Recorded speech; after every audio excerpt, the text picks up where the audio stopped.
시작합니다. 사물이 외신. 우선 제일 처음은 미국 뉴스입니다. CNN. 지금 트럼프가 열심히 지금 인선을 하고 있습니다. 그래서 방송에서 연일 트럼프가 지금 임명하는 사람들 소개하고 있는데, 그 소개한 인사들에 대한 논란이 지금 계속 일어나고 있거든요. 근데 이번에는 어떤 논란이냐면, 앞에 있는 3명은 계속 주목받았던 사람들이에요. 옆에 있는 이 뭡니까? 매트 게이츠, 로버트 케네디, 그리고 일론 머스크, 계속 스포트라이트를 받고 있는 사람들인데, 이번에는 이 사람들 관련해가지고 마약 혐의, 과거에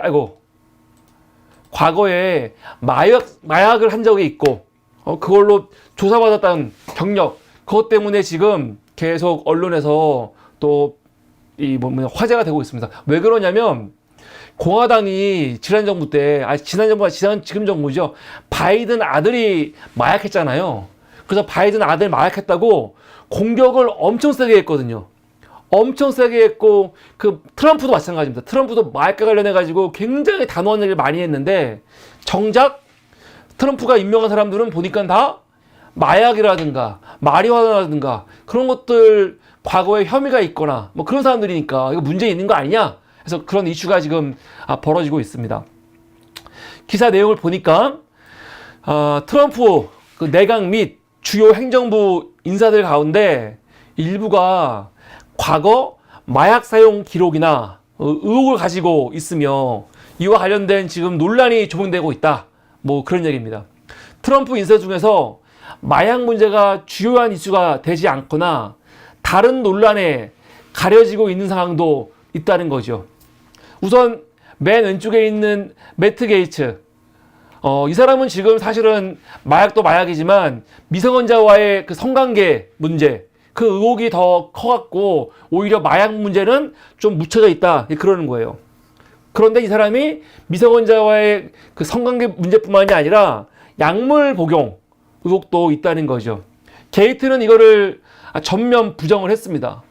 근데 법무장관으로 임명되면은 아마 상원에서 이 약물 관련된 질문을 이제 많이 받게 될 거라는 거예요. 그 이유가 뭐냐면, 법무부는 여러분 DEA라고 굉장히 유명합니다. 미국 마약 단속국, 엄청 무서운 곳이에요. 미국 마약 단속국이 드라마에서도 되게 중요한 소재로 등장하기도 하고, 미국에서 DEA는요, 특히 범죄자들, 해외에 있는 마약 범죄자들이 지구상에서 제일 무서워하는 곳이 이 DEA거든요. 그 DEA가 근데 법무부 장관 관할이에요. 근데 법무부 장관이 마약했었단 말이야? 그러니까 문제가 되는 거죠. 그래갖고 지금 이 매트 게이트가 마약 했었냐 안 했었냐 본인은 부정하고 있지만, 그거와 관련해가지고 아마 상원 청문회 때 아마 집요하게 질문을 받을 거다, 그런 말이 있고요. 두 번째, 로버트 F 케네디입니다. 케네디는 예전에 1984년입니다. 그러니까 오래됐죠. 벌써 50년 됐으니까. 50년? 아니 40년 전에 헤로인을 가지고 있어갖고 유죄 받은 적이 있어요. 이건 본인도 인정하는 겁니다. 이후 그 중독을 극복하고 현재는 건강한 식생활을 옹호하면서 트럼프의 지금 보건복지부 장관 후보로 지명이 됐지 않았습니까? 하지만 그의 백신 회의론이 과거 마약 관련 기록보다 지금 더 주목을 받고 있다는 거죠. 그러니까 케네디 같은 경우는 이런 비슷한 거야. 지금 매트 게이츠처럼 마약도 마약인데 오히려 지금은 아까 말했던 백신 회의론 때문에 더 부각되고 있다. 최근에 폭스뉴스하고 인터뷰했는데, 다이어트 약품 관련해가지고 미국인들이 약물에 중독되어 제약회사가 이를 악용하고 있다고 비판을 했는데, 사실 이런 말은 틀린 말은 아니죠. 틀린 말은 아니에요. 건강식품이라든가 다이어트 식품이라든가 언론들이 너무 과도하게 광고하면서 사실은 이 약물이라고 하긴 그렇지만 약물 효과 있다는 것처럼 하면서 판매하고 있는 건강식품 엄청 많잖아요. 이런 거에 대해서 케네디는 비판을 많이 합니다. 미국인들이 너무 지금 약물에 중독되어 있다. 그리고 일론 머스크 재밌는데요. 일론 머스크는 지금 그 장관은 아니죠.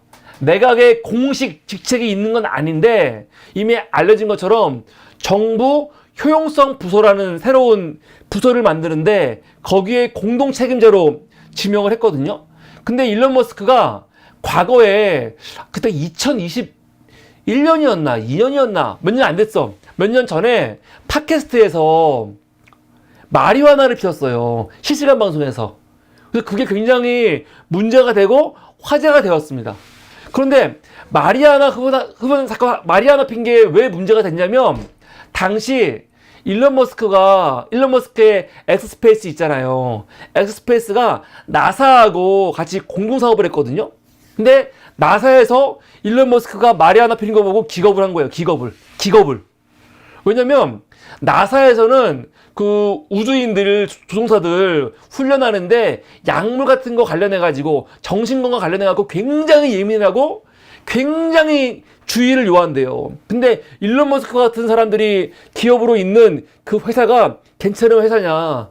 그런 회사랑 일하다가 괜히 이 우주 연구하는데 부정적 영향 미치는 거 아니냐라고 되게 예민하게 반응하면서 실제로 나사의 요청으로 3년간 일론 머스크는 랜덤으로 약물 검사를 지금 받는 거를 합의해갖고 3년간 검사를 받아왔다는 거죠. 그리고 또 케타민 처분 사망 사건 관련해갖고 공개적으로 본인이 언급한 적도 있고. 그래서 지금 그런 여러 가지 이슈들이 지금 막 부각되고 있습니다. 그러면서 트럼프 행정부 이전 행정부에서 트럼프는 지금 말고 1기 때 처음 지난번 4년 전에 그때도 마약 그 경험이 있던 인물, 경제 고문이었던 레리 커들로 같은 사람들을 그 임명했던 사례가 있었거든요. 근데 지금도 그렇게 하는 거냐라고 비판하는 거죠. 그러면서 트럼프가 요번에 그 미국은 FBI들이 그 장관 후보자들에 대해서 이렇게 조사를 하나 봐요. 근데 FBI한테 내각 구성 과정에 있어갖고 조사를 간소화하라고 그 지적을 했다는 거죠. 그러면서 인사 검증 절차가 트럼프가 굉장히 완화하고 있다 이런 비판도 합니다. 또 공화당이 아까 말한 것처럼 바이든 아들 헌터 바이든 약물 중독 문제와 관련해가지고 비판을 엄청 세게 했거든요. 엄청 세게. 근데 헌터 바이든은 무슨 당시 백악관의 고위직도 아니었고 아무것도 아니었는데 대통령 아들이라는 이유만으로도 엄청나게 심하게 비판을 하고 막 그랬었는데 지금 트럼프는 내각에 안 들어왔던 사람들이 약물 관련해가지고 사실은 막 예전에 있던 거고 별거 아닌 걸 수도 있는데 이렇게 너무 쉽게 넘어가는 거 문제 있는 거 아니냐라고 얘기하는 거죠. 그래서 지금은 이런 마약과 관련된 지금 이 문제가 미국에서 벌어지고 있다. 누가 볼 때는 너무 흠잡기다 할 수도 있는 거고 어떤 사람들은 야 어떻게 이런 사람들을 안 치냐라고 할 수도 있는 건데 지금 이게 그 CNN에서는 주목하고 있는 이슈였습니다. 이게 오늘 첫 번째 이슈였고요. 다음은 폴리티코입니다. 폴리티코는 그 중국 문제를 가지고 왔는데 홍콩에 민주화 운동가들 45명이 있는데 그 사람들이 중국에서 홍콩 홍콩 국가보안법을 만들지 않았습니까? 그 국가보안법을 2020년도에 만들었단 말이에요. 사실 홍콩에서 민주화 운동 막아버리려고 중국이 만든 거 아니에요. 전 세계에서 비난 당했단 말이에요.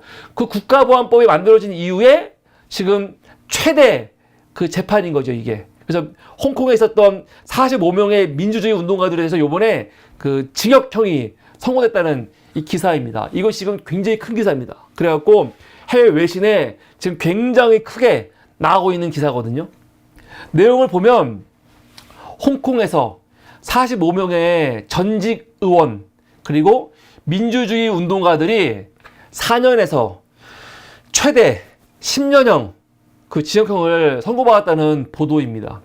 2020년 중국이 도입한 홍콩 국가보안법 아래 진행된 최대 규모의 재판이라는 거죠. 그래서 한때 홍콩이 엄청나게 그 민주화 운동이 활발했는데 이제 그게 완전히 무너졌다는 거를 상징적으로 보여주는 사건이지요. 근데 이게 진짜 너무 황당해요. 여러분들 이 45명이 재판받는 이유가 뭔지 아세요? 와, 난 중국이란 나라는 정말 질려버리는 나라야, 진짜요. 제가 윤석열이가 중국과 제대로 하지 않고 있고 한미일만 외치는 것에 비판을 하지만 중국이란 나라는 정말 끔찍한 나라예요. 그러니까 이제 민주화 운동을 막으려고 홍콩 국가보안법을 만들었는데 요번에 45명들 구속하고 기소하고 재판받는 이유가 뭐냐면 2020년도에 홍콩에서 비공식 예비선거라는 게 있었습니다. 비공식 예비선거. 비공식 예비선거.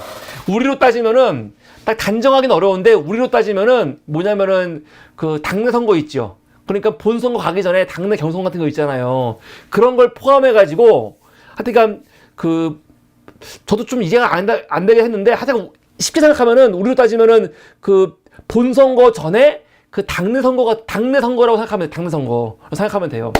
근데 그 선거에서 어떤 일이 있었냐면은 당시 입법회 홍콩 의회를 입법회라고 하는데 홍콩 의회가 지금 친중과 친홍콩 뭐 반중 뭐 그렇게 나눠져 있단 말이에요. 그런데 지금 뭐 홍콩 의회 같은 경우는 지금은 뭐 친중으로 꽉 차 있기 때문에 뭐 시진핑 마음대로 할 수 있지만 2020년에 이 예비선거 때 어떤 게 있었냐면은 이 당시 민주화 운동가들 그 의원들이 우리가 이번 선거에서 과반수를 차지해서 홍콩 의회를 장악하자. 그런 다음에 어떻게 하자?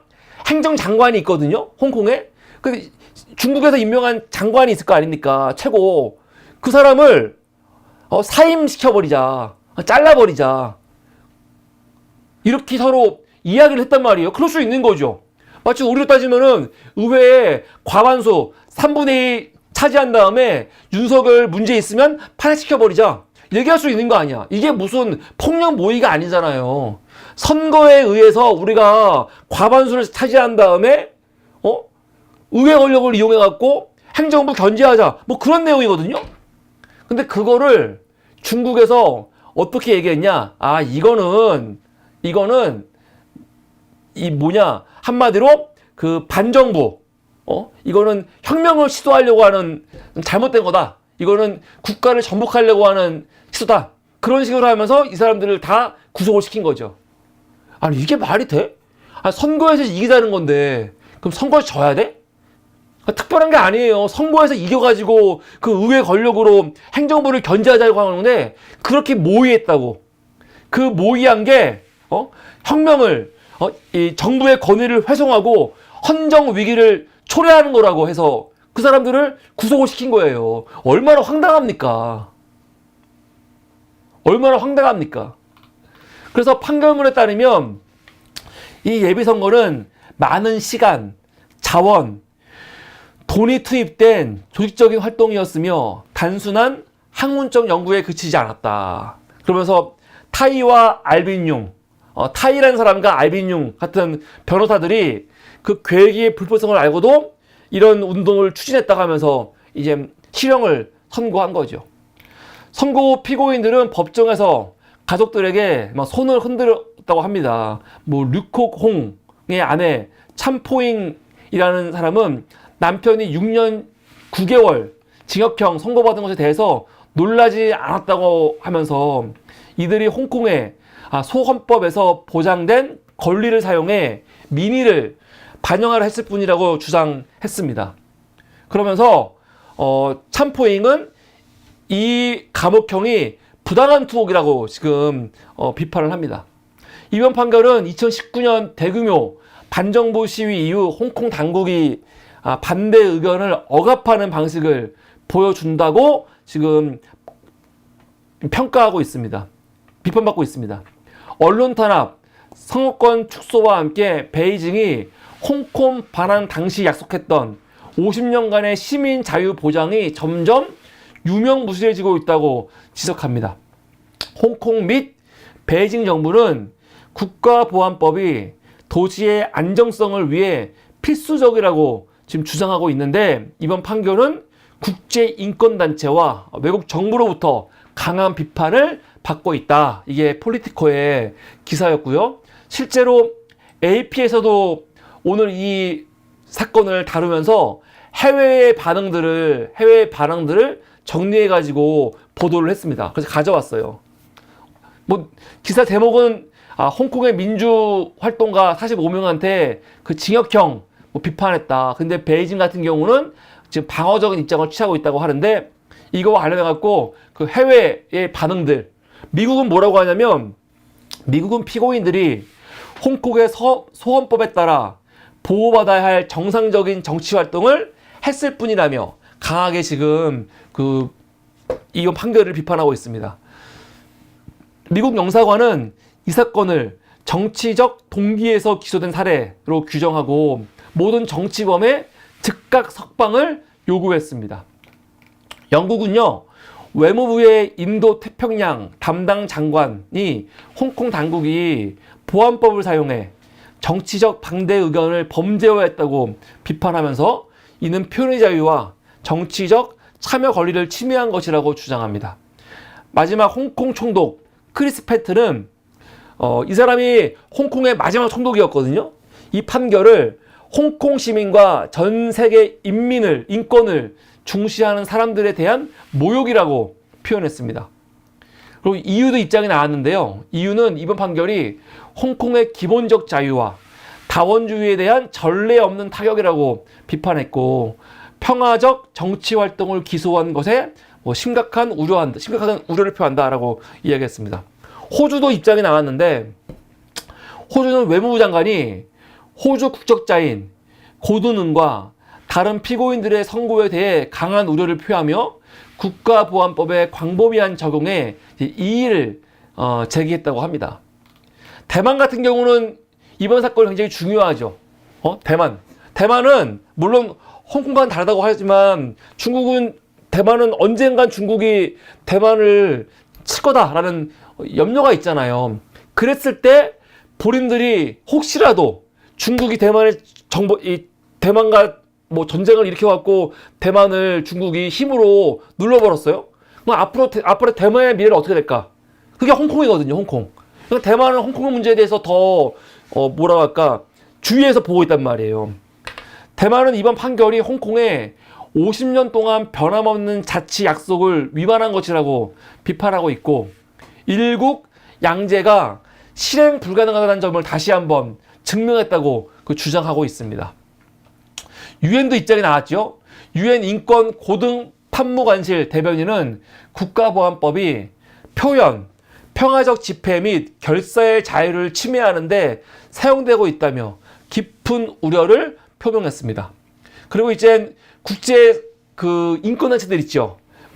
국제 엠네스티와 휴먼 라이츠 워치도 입장이 나왔는데, 엠네스티는 이번 판결이 정치적으로 동기부여된 사건이라면서 피고인들이 감옥에 가면 안 된다 그랬고, 휴먼 라이츠 워치도 이번 사건은 홍콩에서 선거에 출마하거나 승리하려는 시도가 범죄로 간주될 수 있다는 점을 보여준다고. 이제 어처구니 없는 거예요.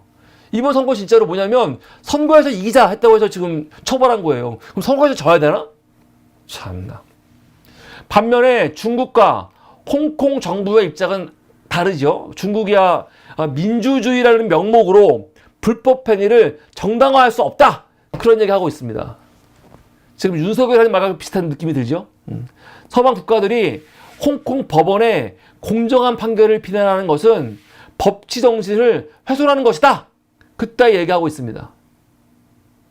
홍콩 정부, 지금 홍콩 행정장관이 존 리인데, 존 리가 피고인들의 계획이 정부 체제를 훼손하거나 파괴하려는 목적이 있었다고 하면서 판결을 이번에 이제 옹호했다고 합니다. 홍콩 보안부 장관은 이번 판결이 법치화 그리고 도시의 번영을 보호하기 위한 것이라고 강조했습니다. 그래서 이번 사건은요, 홍콩 민주화 운동에 가해진 가장 큰 타격 중 하나이고, 평화적 정치 활동의 범죄화와 국가보안법의 광범위한 적용을 보여줍니다. 사실 이 사람들은 밖에 나가서 엄청 투쟁한 것도 아니거든요. 선거를 통해서 우리가 승리하자 그거였는데 그걸 처벌한 거예요. 이런 경우가 어디 있습니까? 아, 정말 황당해. 중국이 말하고 있는 일국양제 같은 건 거짓말인 거죠. 그러니까 홍콩도 그렇고 대만도 앞으로 이거에 더 집중을 하겠지. 아, 저것도 정말 거짓말이구나. 하나의 중국이지만 홍콩은 특별하니까 50년간 자율권 줄게 했는데 무슨 자율권이야. 거짓말인 거지. 그래서 이 중국이 말하는 일국양제가 유명무실하다는 것을 이번에 보여줬고, 홍콩의 사법 독립성과 시민 자유가 크게 약화되고 있다라는 게 이번 기사입니다. 아, 저는 진짜 모르겠어요. 그 중국과 홍콩의 관계를 보면서 굉장히 복잡한 생각이 들어요. 왜냐하면은 여러분, 우리가 역사 공부할 때 그 서구 세력이 아시아를 그 침탈해가지고 제국주의화 시킬 때 굉장히 중요한 사건이 뭐냐면 아편전쟁이에요. 아편전쟁. 그동안 서구 세력이 중국이라는 이 엄청난 대국에 대해서 어느 정도 견제하고 있다가 아편전쟁을 계기로 이거 뭐야, 종이호랑이네? 해가지고 서구 사회가 중국에 다 달라붙어가지고 다 뜯어먹지 않았습니까? 그때 사실은 중국은 뭐 아시아의 패권 국가였는데 중국이 무너지는 걸 보면서 사실은 아시아가 그때 무너진 거예요, 사실은. 근데 그때 아편전쟁 이후에 중국이 영국과 맺었던 이 불평등 조약들이 있잖아요. 그런 것 중에 대표적인 게 뭐냐면 홍콩을 뺏긴 거 아닙니까? 홍콩을 뺏긴 거예요. 100년간. 그래서 사실은 중국이 홍콩을 아편전쟁 이후에 100년간 뺏긴 게 뭐냐면 서구 제국주의의 이런 흉폭함, 이 사악함, 이 야만의 상징이라 볼 수 있는 거거든요. 그렇잖아요. 그런데 그 홍콩이 100년 만에 중국에 돌아왔어. 그럼 그건 좋은 일이죠, 사실. 그리고 홍콩 시민들 입장에서도 아, 우리가 드디어 중국으로 넘어갔어. 좋아야 될 거 아니야. 근데 아무도 안 좋아해. 아무도 안 좋아하고 지금 보세요. 오히려 그냥 차라리 영국 식민지인 게 훨씬 난 거지. 이게 되게 웃겨진 거예요.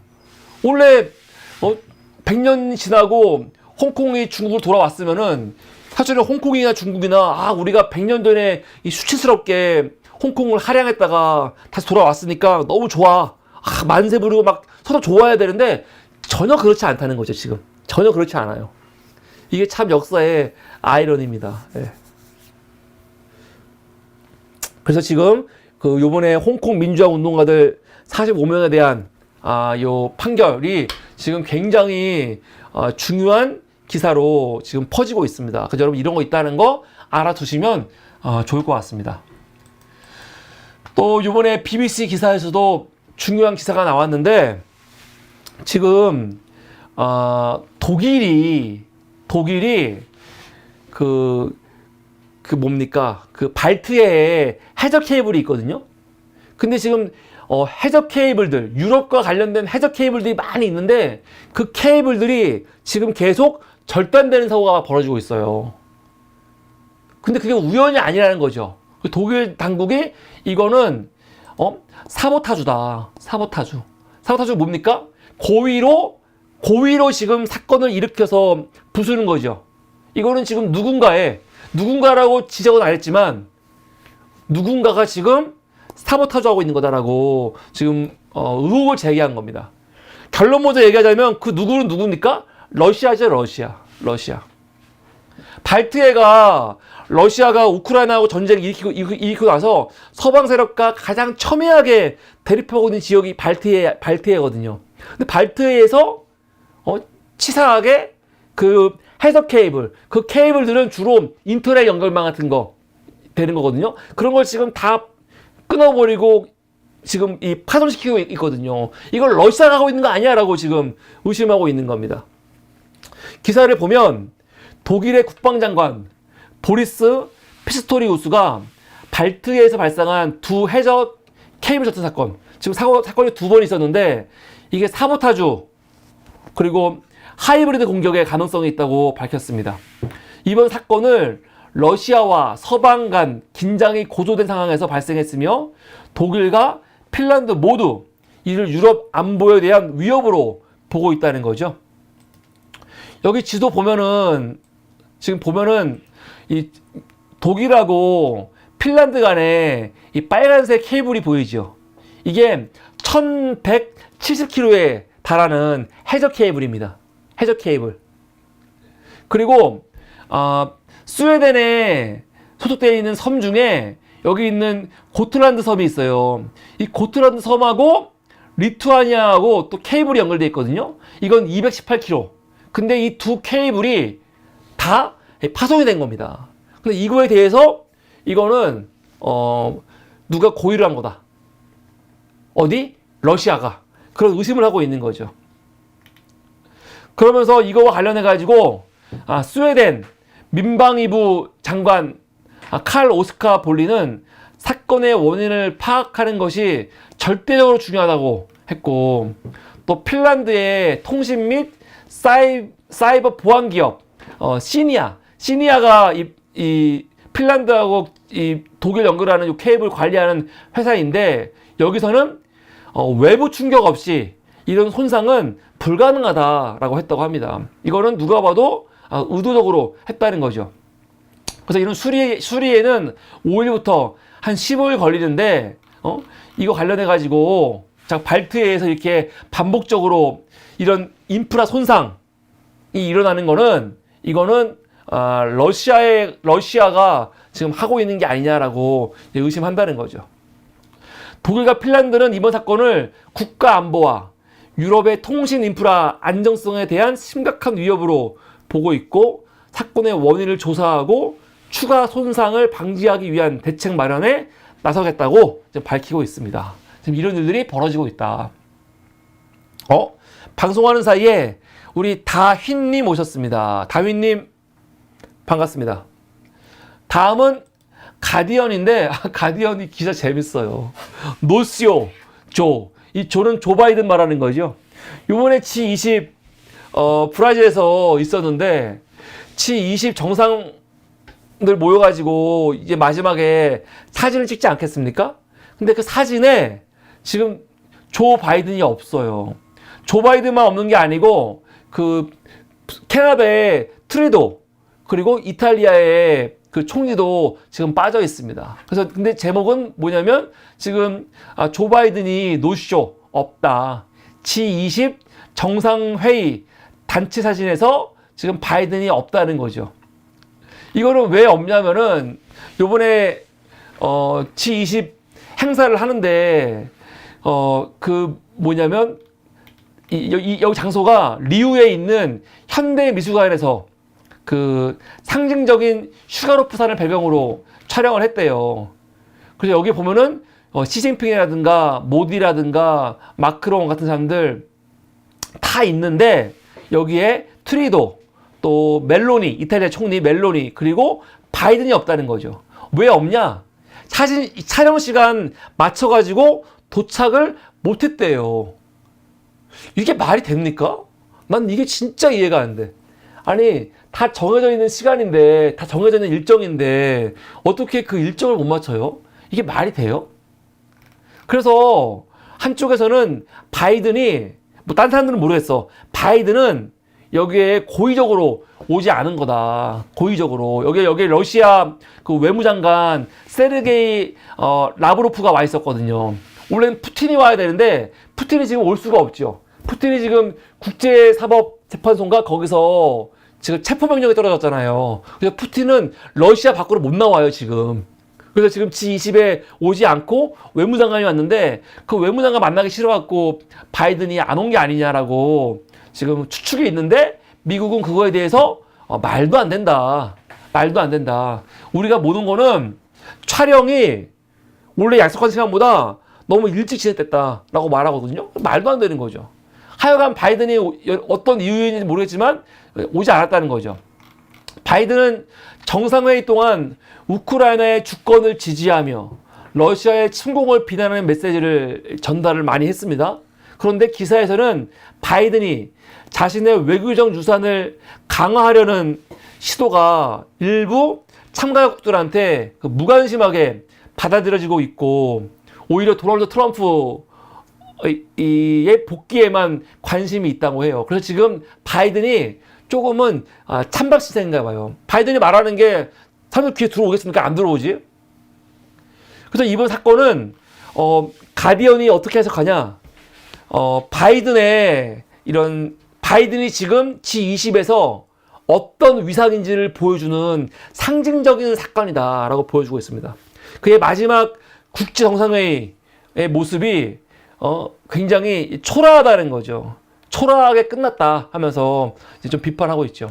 근데 나 걱정스러운 건 뭐냐면, 이러면서 바이든이 뭐 하고 있는 겁니까? 우크라이나한테 장거리 미사일을 쏠 수 있게 허용해가지고 지금 러시아와의 전쟁을 더 격하게 만들고 있잖아요. 이거 보면서 난 진짜 좀 모르겠어. 우크라이나 입장에서는 무기 지원해달라고 얘기하고 있지만 이게 옳은 건지 어떻게 하든 잘 모르겠어요. 지금 전 세계가 전쟁 빨리 끝나야 한다 말하고 있는데, 바이든이 오히려 지금 전쟁 본인이 있을 때 더 세게 하라고 지금 막 밀어주고 있는 건데, 이게 정말 누구를 위한 건지 뭘 위한 건지. 그러니까 바이든은 트럼프가 왔을 때 지금 우크라이나 러시아 상황이 아주 골치 아파지게 만들려고 지금 온갖 애를 쓰고 있거든요. 이건 굉장히 문제가 많죠. 그래갖고 아마 러시아 외무장관 만나지 않으려고 안 온 것 같다, 그런 의심들을 하고 있습니다. 이게 가디안 기사였고요. 로이터입니다. 로이터는 오늘 외신 마지막 기사인데요. 제가 예전에 한번 그 인도 얘기 한번 했거든요. 인도의 지금 환경 오염 얘기. 지금 전 세계에서 환경, 지금 기후, 지금 그 스모그 같은 거 때문에 공기 오염이 제일 심한 데가 어디냐? 인도의 델리는 지금 거의 사람이 살 수 없는 그 정도인가 봐요. 굉장히 심각하다고 합니다. 그래서 지금 제목이 뭐냐면, 그 유독성 스모그가 인도 북부를 덮쳤다는 거죠. 그런데 파키스탄은 이번에 학교 재개를 했다, 그런 내용이거든요. 지금 인도가 이 스모그, 특히 이런 이 대기 오염 때문에 굉장히 문제가 많은가 봐요. 특히 겨울에. 기사를 보면 인도 북부 지역은 여전히 그 심각한 대기 오염과 스모그로 어려움을 겪고 있다고 합니다. 특히 델리의 대기질 지수가 500점 만점에 488점. 이거는 매우 심각한 수준이래요. 그래서 건강한 사람에게도 위험하고, 혹은 기존에 질환 있는 사람들에게는 치명적인 그런 단계이기 때문에 지금 여기는 다 밖에 못 나오죠. 그 이유는, 이렇게 공기가 안 좋은 이유는 여러 가지가 있겠지만, 겨울철 차가운 공기가 오염 물질을 가둬 농도가 증가하는 기온 역전 현상이라는 게 있대요.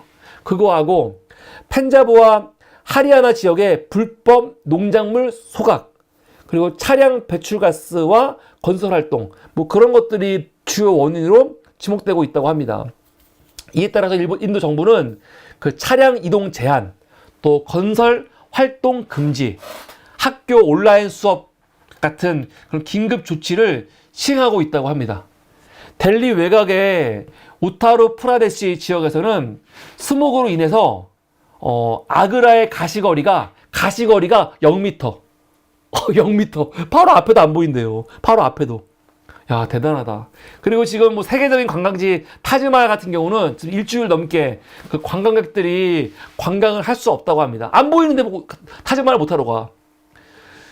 그런데 파키스탄도 굉장히 지금 이 대기 오염이 심한데, 요번에 파키스탄의 펀자브 지역에서는 그래도 요번에 좀 대기질 환경이 개선되면서 라호르와 물탄 같은 도시들이 학교가 원래 그 수업을 안 했는데 수업을 시작했다고 합니다. 근데 어떻게 수업하냐면 마스크 쓰고, 마스크 착용 의무화하고 당연한 거죠. 야외 활동 금지한 상태에서 한다고 하네요. 이번 스모그는 인도와 파키스탄의 경제에도 굉장히 큰 부정적인 영향을 끼쳤는데, 델리와 인근 펀자브 또 하리아나 지역에 있는 이 굉장히 많은 중소기업들이 스모그 완화를 위한 조치로 생산 활동에 차질을 빚고 있다고 합니다. 그리고 관광 사업에도 굉장히 큰 그 악영향을 받았다고 합니다. 이러한 대기 오염은 매년 겨울마다 반복이 되고 있는데, 인도와 파키스탄 모두 단기적인 대책을 넘어서 장기적인 해결책이 필요하다, 그런 지적을 로이터가 하고 있습니다. 이게 오늘 사모리가 준비한 외신이었습니다. 이 국내 뉴스에는 여러분들 다 너무 많이 알고 계시니까, 우리 또 사모리까지 보시는 우리 사멜리 여러분들은 국내 이슈뿐만이 아니라 해외에서도 어떤 일이 있는지를 사모리 통해 갖고 이렇게 접하시면은 이게 굉장히 좋지 않을까 생각이 들어갖고, 오늘 사모리가 일부러 외신을 준비했습니다. 오늘 사모리 외신은 여기까지입니다.